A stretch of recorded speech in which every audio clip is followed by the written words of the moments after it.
helo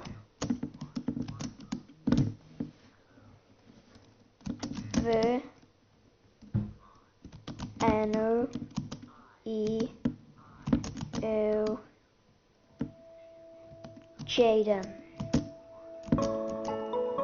Mae Jaden yn 12 oed yn ddisgybl blwyddyn 8 yn Ysgol Gymraeg Gwynlliw. Mae ganddo fi 2 gyflwr a mae un yn nhw yn meddwl bod fi ddim gallu gweld. Yr un arall yn meddwl fi ddim gallu tyfu fel pobl arall. Mae Jaden wrth I fodd yn yr ysgol. Mae wedi cael pob math o gyfleon yno, ond dyw profiadau pawb ddim yr un peth.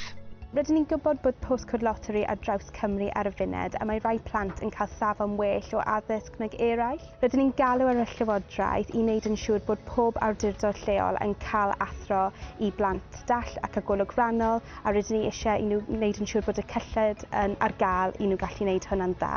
Wrth ymateb i'r pryderon, fe ddwedodd llefarydd ar ran Llywodraeth Cymru bod y cwricwlwm I Gymru wedi cael ei ddatblygu I fod yn addas I bawb, gan gynnwys pobl a nam ar ei golwg. Dyma'r peiriant arbennig rydw i'n defnyddio am gwersi mathemateg. Pan fi'n gwasgu botymau, mae'r byrl am ddangos ar papur. Mae Jaden yn fachgen hapus a gweithgar iawn, sy'n manteisio ar bob cyfle I gael antur. Ac mae fel yr RNIB, yn gobeithio y bydd mwy fyth o gyfleoedd yn y dyfodol iddo fe a phlant eraill gael mwynhau I haddysg trwy gyfrwng y Gymraeg. Dydw I ddim gadael y ffaith bod fi ddim gallu gweld stopio fi o gwbl.